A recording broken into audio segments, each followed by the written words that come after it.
pernyataan-pernyataan presiden yang kontroversi ditanggapi oleh juru bicara dan justru katanya disampaikan ke masyarakat. Gimana tuh Mas Yahya, Mas Adi?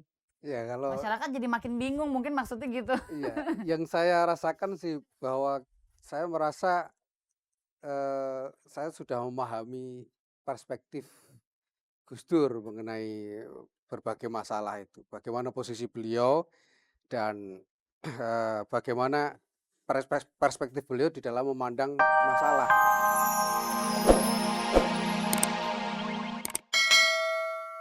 Maaf Mas, kalau saya nggak salah itu salah satu fungsinya juga adalah menempatkan komunikasi presiden dengan masyarakat ke dalam posisi dan keadaan yang lebih jernih gitu. Tapi berdasarkan pengalaman Mas Yahya yang kemarin itu, apa misi itu tercapai atau malah bukannya jadi lebih keruh gitu malah komunikasinya? Saya kira itu memang tidak terlalu smooth ya, tidak terlalu mulus jalannya. Di samping mungkin juga ada soal kapasitas kita lah sebagai pribadi-pribadi, juga karena memang suasana pada umumnya waktu itu sangat crowded gitu ya, suasananya Oke. sangat crowded sehingga ada terlalu banyak hal yang menjadi perdebatan di dalam masyarakat. Ya, sebentar Mas. Pemirsa, saya yakin Anda ingin sekali ikut berbincang-bincang dengan kami malam ini dan seperti biasa Anda bisa mencoba menghubungi 3914601 untuk yang berada di wilayah Jakarta dan yang berada di luar Jakarta 3914603. Kita malam ini interaktif nih Mas Yahya, Mas Andi dengan pemirsa. Jadi mereka bebas mau bertanya apa aja ya. Oke, jadi seperti itu ya Mas ya. Silahkan diminum, saya sampai lupa mempersilahkan loh. Jadi dengan adanya tim juru bicara presiden ini, artinya kan tim ini dianggap sebagai perpanjangan. Oke, save by the bell ya, angkat telepon dulu. Halo? Halo, oh putus. Oke, saya bisa meneruskan pertanyaan.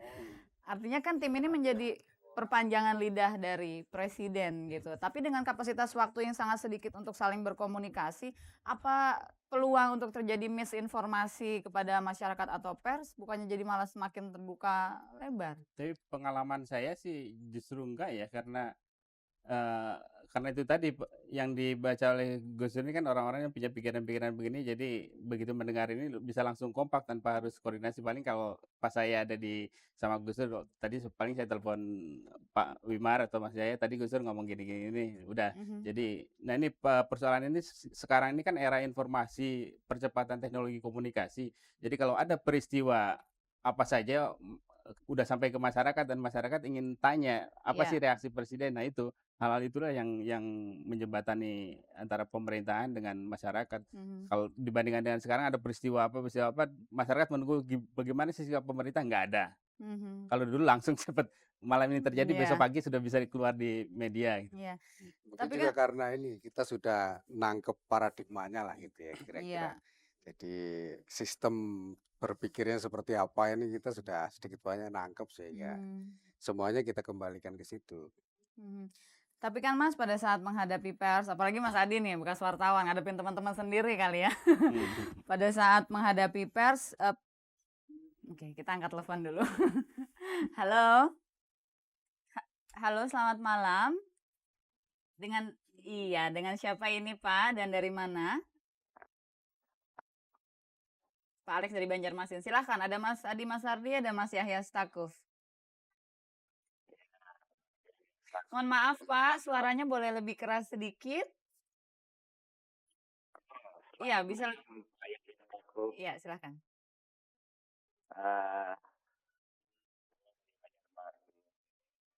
Nggak kedengeran Pak, agak keras sedikit. Saya ingin bertanya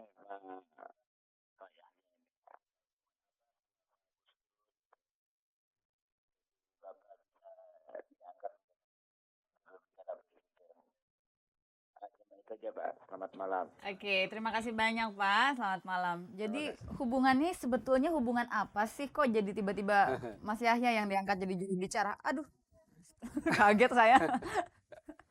Ya, kalau ditanya hubungan,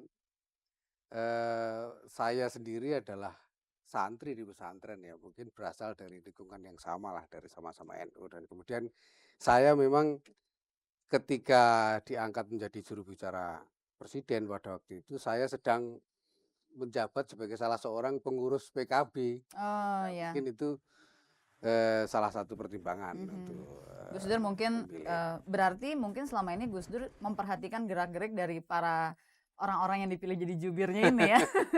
Saya juga jadi pengen loh diperhatiin.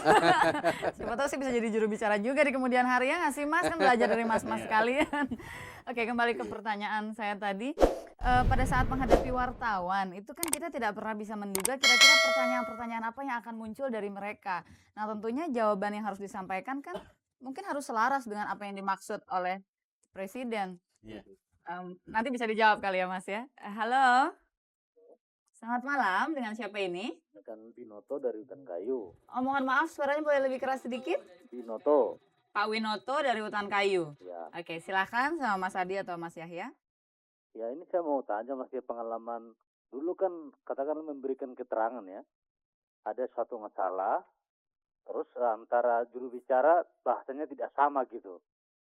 Nah, itu gimana itu untuk perbaikan, katakanlah ada semacam koreksi nggak kemudian Mas itu? Katakan antara Mas Yahya dengan Mas Ardi kan kalau saya ikutin kadang-kadang kan tidak persis sama.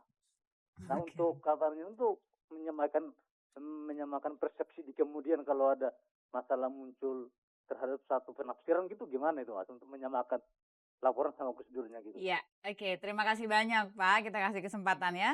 Oke. Nah, gimana tuh? Katanya menurut Bapak ini sempat ada kasus yang rasa-rasanya pernyataan dari para jubir nih kok tidak seragam. Jadi cara menyamakan persepsinya seperti apa, pembenahannya juga seperti apa? Ya dalam pengertian mungkin tidak seragam itu kalimatnya, tetapi substansinya selalu seragam. Sampai saat ini nggak pernah ada miss ya. Misalnya saya mengatakan Gus Dur ke Bandung, kemudian Yahya mengatakan ke Surabaya, itu nggak pernah terjadi begitu. Kalau toh misalnya kalau saya mengatakan Gus Dur ke Bandung, kemudian Yahya paling mengatakan memperjelas lagi Gus Dur ke Bandung ke sini gitu loh. Kalau ada perbedaan di seputar itu aja. Tapi yang lainnya clear ini. Atau mungkin pertanyaan saya yang tadi belum dijawab, saya udah nanya lagi Itu yang lain loh pemirsa.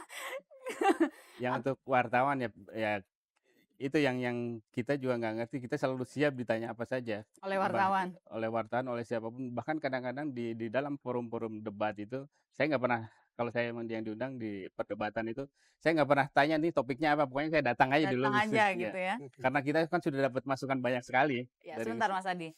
Halo. Halo. Selamat malam. Dari Malam. dari siapa ini? Ya, dari Anto Pak Anto di mana? di Jogja. Di mana? Di Jogja. Jogja. Oke, silakan Pak Anto, mungkin mau ada yang ditanyakan. Ini selamat malam para mantan juru bicara presiden. Selamat malam. Selamat malam, Pak. Saya ini sudah lama sekali menghubungi mantan-mantan juru bicara presiden Pak Gus Dur. Iya. Ini ada yang saya mau tanyakan itu, ya sejalan dengan pertanyaan Mbak Megi ya, itu tentang ya pernyataan presiden. Bapak, mohon maaf, suaranya boleh lebih kencang sedikit? Iya. Iya, siap. Terima Itu kasih. pernyataan presiden pada saat itu yang kontroversial itu kok sampai juru bicara itu bersatu itu dalam menyampaikan kepada masyarakat itu. Oke. Itu bagaimana kiat-kiat dari juru bicara presiden pada saat itu. Itu aja, terima kasih. Iya, terima kasih Pak. Mungkin berkaitan dengan yang saya tanyakan tadi, apa situasinya tidak jadi lebih keruh gitu. Pernyataan-pernyataan presiden yang kontroversi ditanggapi oleh juru bicara dan justru katanya disampaikan ke masyarakat. Gimana tuh Mas Yahya, Mas Adi? Ya kalau Masyarakat jadi makin bingung, mungkin maksudnya gitu. iya, yang saya rasakan sih bahwa saya merasa saya sudah memahami perspektif Gus Dur mengenai berbagai masalah itu, bagaimana posisi beliau dan bagaimana perspektif beliau di dalam memandang masalah gitu. Sehingga ketika beliau menyampaikan satu pernyataan, kita lalu bisa menggambarkan argumen-argumen yang ada di balik pernyataan itu. Dan kalaupun kemudian ada hal-hal yang kita sendiri masih belum begitu jelas, kita sangat gampang untuk mengakses beliau. Beliau kita bisa hubungi lewat telepon kapan saja, 24 bisa jam ya. ditemui kapan saja gitu. Mhm. Sehingga sangat sebetulnya buat kami sih selama itu tidak mengalami kesulitan dalam hal itu.